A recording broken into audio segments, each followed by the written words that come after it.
Dears, welcome back to catalyst education. So ഇന്ന് നമ്മൾ discuss ചെയ്യാൻ വേണ്ടി പോണത് ഇമ്പോർട്ടന്റ് ആയിട്ടുള്ള 2 മാർക്കിന്റെ ക്വസ്റ്റ്യൻസ് ആണ്.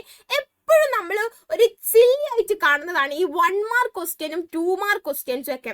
പക്ഷെ നമുക്ക് വളരെ ആകെ 2 വേർഡ് എഴുതി കഴിഞ്ഞാൽ ഈസി ആയിട്ട് നമുക്ക് മാർക്ക് വാങ്ങാൻ പറ്റുന്ന ഒരു ഏരിയ ആണ് ഈ 2 മാർക്ക് ക്വസ്റ്റ്യൻസ് എന്ന് പറയുന്നത്. അധികം 2 മാർക്ക് ക്വസ്റ്റ്യനിലും ലിസ്റ്റ് ചെയ്യുക, ഏതൊക്കെയാണ് ഞാൻ നെയിം ചോദിക്കുക, ആ ഒരു രീതിയിലാണ് ഒരുപാട് നമുക്ക് 2 മാർക്ക് ക്വസ്റ്റ്യൻസ് കണ്ടുവരുന്നത്. സോ നമുക്ക് കുറച്ച് ഇമ്പോർട്ടന്റ് ആയിട്ടുള്ള അഞ്ച് 2 മാർക്ക് ക്വസ്റ്റ്യൻസ് ആണ് നമ്മൾ ഡിസ്കസ് ചെയ്യാൻ വേണ്ടിയിട്ട് പോണത്. സോ നിങ്ങൾക്ക് എന്തായാലും ഹെൽപ്ഫുൾ ആയിട്ടുള്ള വീഡിയോ ആയിരിക്കും. സോ നമുക്ക് നേരെ വീഡിയോയിലേക്ക് പോവാം. നമ്മുടെ ഫസ്റ്റ് ക്വസ്റ്റ്യൻ എന്ന് പറയുന്നത് 2 ഡിഫറൻസ് എഴുതാനാണ്. അതായത് ബാർ ഡയഗ്രാമും ഹിസ്റ്റോഗ്രാമും തമ്മിലുള്ള 2 ഡിഫറൻസുകൾ ഏതൊക്കെയാണ് എഴുതാൻ വേണ്ടി പറഞ്ഞത്. സോ നമുക്കറിയാം ബാർ ഡയഗ്രാം എന്ന് പറഞ്ഞാൽ എങ്ങനെയാണ്, അതായത് ബാറുകൾ തമ്മിൽ എന്തുണ്ടാവും, ഒരു ഗ്യാപ്പ് ഉണ്ടാവില്ലേ. ബാറുകൾ തമ്മിൽ ഗ്യാപ്പ് ഉള്ളതിനാണ് നമ്മൾ ബാർ ഡയഗ്രാം എന്ന് പറയുന്നത്. ബാറുകൾ തമ്മിൽ ഒരു ഗ്യാപ്പ് ഇല്ല, എല്ലാം ഇങ്ങനെ അടുപ്പിച്ചാണ് എന്നുണ്ടെങ്കിൽ അതിന് നമ്മൾ എന്താ പറയുക, അതിന് നമ്മൾ ഹിസ്റ്റോഗ്രാം എന്നാണ് പറയുന്നത് അല്ലേ. സോ അതിന്റെ ഫസ്റ്റ് ഞാൻ ഇപ്പൊ പറഞ്ഞത് എന്താണ്, അതിന്റെ ഫസ്റ്റ് ഡിഫറൻസ് എന്ന് പറയുന്നത് ഏതാണ്, ഗ്യാപ്സ് ആണ് അല്ലെ. Bar diagram has gap between the bar. Bar diagram ആണെന്നുണ്ടെങ്കിൽ ബാറുകൾ തമ്മിൽ എന്തുണ്ടാവും, ഗ്യാപ്പുകൾ ഉണ്ടാവും. പക്ഷെ ഹിസ്റ്റോഗ്രാമിന് എന്തുണ്ടാവില്ല, ഗ്യാപ്പുകൾ ഉണ്ടാവില്ല. ഇനി രണ്ടാമത്തത് അതിന്റെ ഡാറ്റ ടൈപ്പ് ആണ്. ബാർ ഡയഗ്രാം എന്തിനു വേണ്ടിയിട്ടാണ് ഡിസ്ക്രീറ്റ് ഡാറ്റയ്ക്ക് വേണ്ടിയിട്ടാണ് നമ്മൾ ബാർ ഡയഗ്രാം ഉണ്ടാക്കുന്നത്. ആൻഡ് ഹിസ്റ്റോഗ്രാം ആണെന്നുണ്ടെങ്കിൽ നമ്മൾ കണ്ടിന്യൂസ് ഡാറ്റ ആണ്. While histogram is used for continuous data. അപ്പൊ 2 ഡിഫറൻസ് നമ്മൾ പഠിച്ച് ബാർ ഡയഗ്രത്തിന്റെയും ഹിസ്റ്റോഗ്രാമിന്റെയും നമുക്ക് പഠിക്കാണ്ട് തന്നെ പറയാൻ വേണ്ടി പറ്റുന്ന ഒന്നാണ് അതിന്റെ ഗ്യാപ്പുകൾ. സോ അതെങ്കിലും നിങ്ങൾ എന്തായാലും എഴുതി വെക്കാം. Then അടുത്ത ക്വസ്റ്റ്യൻ നോക്കാം. List any 2 benefits of introduction of railway in British period. അതായത് റെയിൽവേ ഇൻട്രൊഡ്യൂസ് ചെയ്തപ്പോൾ നമുക്ക് ഉണ്ടായ 2 ബെനിഫിറ്റ്സുകൾ എന്തൊക്കെയാന്നുള്ളതാണ്. നമുക്ക് ഈസി ആയിട്ട് എല്ലാ സ്ഥലത്തേക്കും പോകാൻ വേണ്ടി പറ്റി, നമ്മുടെ ടൈം കുറച്ചിട്ട് നമുക്ക് യാത്ര ചെയ്യാൻ വേണ്ടി പറ്റി, അങ്ങനെ ഒരുപാട് എന്തുണ്ട് അതിന്റെ ബെനിഫിറ്റ്സ് ഉണ്ട്. അതിൽ ഏതെങ്കിലും 2 എഴുതാൻ വേണ്ടി പറഞ്ഞിട്ടുള്ളത്. സോ ഫസ്റ്റ് തന്നെ എന്താണ്, ഫെസിലിറ്റേറ്റഡ് ട്രേഡ് ആൻഡ് കൊമേഴ്സ്.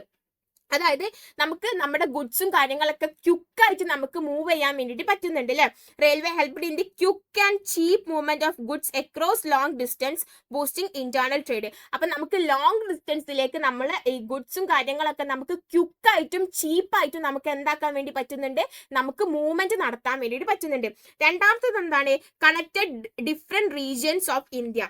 എന്താണ്, നമുക്ക് ഡിഫറെന്റ് റീജിയൻസുകൾ, പല സ്ഥലങ്ങൾ തമ്മിലും ഒരു കണക്ഷൻ ഉണ്ടാക്കാം. അതായത് പല സ്ഥലത്തേക്കും നമുക്ക് പെട്ടെന്ന് പോകാൻ വേണ്ടി പറ്റി, നമുക്ക് നല്ല കമ്മ്യൂണിക്കേഷൻ ഉണ്ടാക്കാൻ വേണ്ടി പറ്റിയിട്ടുണ്ട്. Okay, improved communication and integrated remote areas making travel easier and faster. നമ്മുടെ ട്രാവൽ നമുക്ക് ഈസിയർ ആയിട്ടും ഫാസ്റ്റർ ആയിട്ടും നമുക്ക് കൊണ്ടുപോകാൻ വേണ്ടിയിട്ട് പറ്റുന്നുണ്ട്. അപ്പോൾ റെയിൽവേ ഇൻട്രൊഡ്യൂസ് ചെയ്തപ്പോഴുള്ള ബെനിഫിറ്റ്സ് ചോദിച്ചു കഴിഞ്ഞാൽ ജസ്റ്റ് നിങ്ങൾ തന്നെ ആലോചിക്കാം നമുക്ക് എന്തൊക്കെ ബെനിഫിറ്റ്സ് ആണ് ഉണ്ടായത് എന്നുള്ളത്. ഓക്കെ, ദെൻ അടുത്ത ക്വസ്റ്റ്യൻ ആണ് 2 goals of World Trade Organization. WTO world trade ഓർഗനൈസേഷന്റെ 2 ഗോൾസുകൾ എന്തൊക്കെയാന്നുള്ളതാണ്. എന്തിനു വേണ്ടിയിട്ടാണ് നമ്മളിത് കൊണ്ടുവന്നത്, അതായത് നമ്മുടെ ട്രേഡ് ഈസിയർ ആക്കാൻ വേണ്ടിയിട്ടാണ്, നമ്മുടെ ഇന്റർനാഷണൽ ട്രേഡ് ഈസിയർ ആക്കാൻ വേണ്ടിയിട്ടാണ് കൊണ്ടുവന്നിട്ടുള്ളത് അല്ലേ. സോ നോക്കുക, എന്താണ്, to promote free and fair international trade.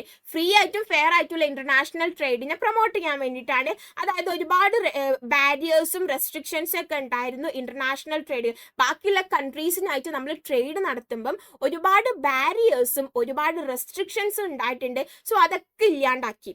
പിന്നെന്താണ്, അതായത് രാജ്യങ്ങൾ തമ്മിൽ നമ്മൾ എന്തെങ്കിലും കച്ചവടം ചെയ്യാൻ ഒരുപാട് ഡിസ്പ്യൂട്ട്സ് ഉണ്ടാവാനുള്ള ചാൻസ് ഉണ്ട്, പല പ്രശ്നങ്ങൾ ഉണ്ടാവാനുള്ള ചാൻസ് ഉണ്ട്. സോ ആ പ്രശ്നങ്ങളൊക്കെ സെറ്റിൽ ചെയ്യുന്നത് ആരാണ്, വേൾഡ് ട്രേഡ് ഓർഗനൈസേഷൻ ആണ്. Okay, to settle trade dispute between member country and member countries peacefully, okay, by acting as a forum to solve trade problems.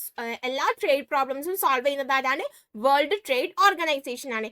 So അത് ഇമ്പോർട്ടന്റ് ആയിട്ടുള്ള ഒരു 2 മാർക്കിന്റെ ക്വസ്റ്റ്യൻ ആണ്. ഇനി അടുത്തത് വളരെ ഈസി ആയിട്ടുള്ള ഒരു 2 മാർക്കിന്റെ ക്വസ്റ്റ്യൻ ആണ്. അതായത് താഴെ നിങ്ങൾക്ക് 4 കാര്യങ്ങളാണ് തന്നിട്ടുള്ളത്. ഈ 4 കാര്യങ്ങളിൽ ക്വാണ്ടിറ്റേറ്റീവ് ഡാറ്റ ഏതാണ്, ക്വാളിറ്റേറ്റീവ് ഡാറ്റ ഏതാന്നുള്ള കാറ്റഗറൈസ് ചെയ്യാനാണ് പറഞ്ഞിട്ടുള്ളത്.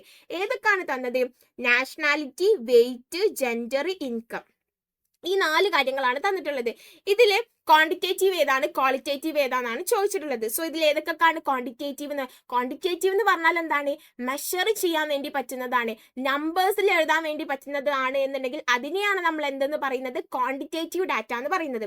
സോ ഇവിടെ വെയിറ്റ് എന്താണ്, ക്വാണ്ടിറ്റേറ്റീവ് ആണ്. നാഷണൽ ഇൻകം എന്താണ്, ക്വാണ്ടിറ്റേറ്റീവ് ആണ്. ബിക്കോസ് നമുക്ക് അതിനെ മെഷർ ചെയ്യാൻ വേണ്ടി പറ്റും, നമുക്ക് അതിനെ നമ്പേഴ്സിൽ എഴുതാൻ വേണ്ടി പറ്റും. സോ ദാറ്റ്സ് വൈ അതെന്താണ്, അത് ക്വാണ്ടിറ്റേറ്റീവ് ഡാറ്റയാണ്. ഇനി ക്വാളിറ്റേറ്റീവ് എന്ന് പറഞ്ഞാലും ആട്രിബ്യൂട്ട്സിന്റെ അടിസ്ഥാനത്തിൽ, അതായത് നമുക്ക് അങ്ങനെ മെഷർ ചെയ്യാൻ ചെയ്യാൻ വേണ്ടി പറ്റൂല. സോ ഇവിടെ എന്താണ് നാഷണാലിറ്റി, ഒരാൾ ഏത് നാഷണാലിറ്റി ആണെന്നുള്ളത് നമുക്ക് ഒരിക്കലും മെഷർ ചെയ്യാൻ വേണ്ടി പറ്റൂല. സോ അതെന്താണ്, അത് ക്വാളിറ്റേറ്റീവ് ഡാറ്റയാണ്. പിന്നെ അയാളെ ജെൻഡർ, അതെന്താണ്, അതൊരു ക്വാളിറ്റേറ്റീവ് ഡാറ്റയാണ്. സോ ഇത് രണ്ടുമാണ് ക്വാണ്ടിറ്റേറ്റീവും ക്വാളിറ്റേറ്റീവും. ഓക്കെ, അപ്പം ചിലപ്പോൾ ഇങ്ങനെ കുറച്ച് കാര്യങ്ങൾ തന്നിട്ട് അതിന് ക്വാണ്ടിറ്റേറ്റീവ് ഏതാണ് ക്വാളിറ്റേറ്റീവ് ഏതാണെന്ന് ആക്കാൻ വേണ്ടി പറഞ്ഞാൽ ഈസി ആയിട്ട് നിങ്ങൾക്ക് കാറ്റഗറൈസ് ചെയ്യാൻ വേണ്ടി പറ്റണം. അപ്പൊ എന്താണ് ക്വാണ്ടിറ്റേറ്റീവ്, എന്താണ് ക്വാളിറ്റേറ്റീവ് നിങ്ങൾ അറിഞ്ഞിരിക്കണം. ക്വാണ്ടിറ്റേറ്റീവ് എന്ന് പറഞ്ഞാൽ എന്താണ്, മെഷർ ചെയ്യാൻ പറ്റുന്നതാണ്. ക്വാളിറ്റേറ്റീവ് എന്ന് പറഞ്ഞാൽ മെഷർ ചെയ്യാൻ പറ്റാത്തതാണ്. ഓക്കെ, ഇനി അടുത്ത് നോക്കാം. Write any 2 benefits of outsourcing in India. നമ്മൾ എന്താക്കാണ് ഔട്ട്സോഴ്സിങ് ചെയ്യാണ്, അതായത് നമ്മുടെ ഗുഡ്സും സർവീസുകളൊക്കെ ബാക്കിയുള്ള കൺട്രീസിന് നമ്മൾ ചെയ്തു കൊടുക്കുക, അല്ലെങ്കിൽ എന്തെങ്കിലും സർവീസ് ബാക്കിയുള്ള കൺട്രീസിലുള്ള ആളുകൾക്ക് ചെയ്തു കൊടുക്കുക, അല്ലെങ്കിൽ അവർ നമ്മുടെ അടുത്ത് അവരുടെ അടുത്തുനിന്ന് നമ്മൾ സർവീസ് എടുക്കുക, അതിനൊക്കെ നമ്മൾ ഔട്ട്സോഴ്സിങ് എന്ന് പറയുന്നത്. സോ അതിന്റെ 2 ബെനിഫിറ്റ്സ് എന്തൊക്കെയാണെന്നുള്ളതാണ് ചോദിച്ചിട്ടുള്ളത്. First one reduction in cost ആണ്. അതായത് നമ്മൾ അങ്ങനെ ഔട്ട്സോഴ്സിങ്ങിന് കൊടുത്തു കഴിഞ്ഞാൽ നമുക്ക് കോസ്റ്റ് റെഡ്യൂസ് ചെയ്യാൻ വേണ്ടിയിട്ട് പറ്റും. ഓക്കെ, അതായത് ഇപ്പോൾ ദുബായിലുള്ള ഏതെങ്കിലും ഒരു ബിസിനസ് ഫേം അവരുടെ അക്കൗണ്ട്സും കാര്യങ്ങളൊക്കെ ഇന്ത്യയിൽ വന്നിട്ട് എന്താക്കാണ്, സർവീസ് എടുക്കുകയാണ്. അവരുടെ അക്കൗണ്ട്സും കാര്യങ്ങളൊക്കെ മെയിൻറ്റെയിൻ ചെയ്യുക, അവരുടെ ഓഡിറ്റിങ്, അങ്ങനത്തെ എല്ലാ കാര്യങ്ങളും അവർ ഇന്ത്യയിലുള്ള ഒരു ഫേമുമായിട്ടാണ് അവർ സർവീസ് എടുക്കുന്നത്. സോ അവർക്ക് അവിടെ എന്താണ്, അവർക്ക് കോസ്റ്റ് റെഡ്യൂസ് ചെയ്യാൻ വേണ്ടിയിട്ട് പറ്റും. Okay, outsourcing help firms produce goods or services at a lower cost by using external specialist. നമ്മൾ എക്സ്റ്റേണൽ സ്പെഷ്യലിസ്റ്റുകളെ യൂസ് ചെയ്തുകൊണ്ട് നമുക്ക് നമ്മുടെ കോസ്റ്റ് റെഡ്യൂസ് ചെയ്യാൻ വേണ്ടിയിട്ട് പറ്റും. രണ്ടാമത്തത് എന്താണ്, ഫോക്കസ് ഓൺ കോർ ആക്ടിവിറ്റീസ്. അതായത് ഒരു കമ്പനി ആ കമ്പനീൻ്റെ എന്തെങ്കിലും ഒരു ആക്ടിവിറ്റി ഔട്ട്സോഴ്സിങ്ങിന് കൊടുത്തു കഴിഞ്ഞാൽ ആ കാര്യം പിന്നെ അവർ നോക്കേണ്ട ആവശ്യമില്ല. അവർക്ക് അവരുടെ കോർ ആക്ടിവിറ്റി ഫോക്കസ് ചെയ്താൽ മതി. ബാക്കിയുള്ള കാര്യങ്ങളൊക്കെ അവർ ഏത് എക്സ്റ്റേണൽ സ്പെഷ്യലിസ്റ്റിനാണ് കൊടുത്തിട്ടുള്ളത് അവരുടെ ആ കാര്യങ്ങളൊക്കെ നോക്കിക്കോളും. Okay, it allows company to concentrate on its main business activity while non-core functions are handled by outside agencies. അവരുടെ എല്ലാ നോൺ കോർ ആക്ടിവിറ്റീസും ഹാൻഡിൽ ചെയ്യാനാണ് ഔട്ട്സൈഡ് ആയിട്ടുള്ള ഏജൻസീസ് ആയിരിക്കും. സോ ഔട്ട്സോഴ്സിങ്ങിന് കൊടുത്തു കഴിഞ്ഞാലുള്ള 2 ബെനിഫിറ്റ്സ് എന്തൊക്കെയാണ്, നമുക്ക് ഫസ്റ്റ് നമ്മുടെ കോസ്റ്റ് കുറയ്ക്കാൻ വേണ്ടി പറ്റും, രണ്ടാമത്തത് നമ്മുടെ കോർ ആക്ടിവിറ്റീസിൽ നമുക്ക് ഫോക്കസ് ചെയ്യാൻ വേണ്ടിയിട്ട് പറ്റും. ഓക്കെ, സോ ഇത്രയാണ് നമ്മുടെ ഇമ്പോർട്ടൻ്റ് ആയിട്ടുള്ള 2 മാർക്ക്. ഇത് മാത്രം വരുള്ളൂ എന്നല്ല പറയുന്നത്, പക്ഷേ അറ്റ്ലീസ്റ്റ് ഇതെങ്കിലും നിങ്ങൾ എന്താക്കുക, പഠിച്ചിരിക്കുക. ഓക്കെ, ഇതുപോലെ ആയിരിക്കും നിങ്ങൾക്ക് ഓരോ ക്വസ്റ്റ്യൻസ് വരിക. എന്തെങ്കിലും ഒരു കാര്യം 2 എണ്ണം എഴുതാൻ ചിലപ്പോൾ നിങ്ങളോട് പറയും 5 ഇയർ പ്ലാനിന്റെ ഗോൾസ് ഏതൊക്കെയാണ് ലിസ്റ്റ് ചെയ്യുക. അപ്പം growth, equity, modernisation, self Reliance അങ്ങനെ ലിസ്റ്റ് ചെയ്ത് മാത്രം കൊടുക്കുക. 2 മാർക്കിന്റെ ക്വസ്റ്റ്യൻസ് ലിസ്റ്റ് എന്ന് പറഞ്ഞു കഴിഞ്ഞാൽ ലിസ്റ്റ് ചെയ്ത് മാത്രം കൊടുക്കുക, അതിന് എക്സ്പ്ലനേഷൻ എഴുതേണ്ട ആവശ്യമില്ല. ഓക്കെ, സോ നിങ്ങൾക്ക് നല്ല രീതിയിൽ മനസ്സിലായിട്ടുണ്ട് എന്ന് വിചാരിക്കുന്നു. ഇതുപോലത്തെ വീഡിയോസ് ആയിട്ട് ഇനി നമ്മൾ വരുന്നതായിരിക്കും. അപ്പൊ എക്സാംസ് ഒക്കെ നല്ല അടിപൊളിയായിട്ട് തന്നെ എഴുതുക. All the best.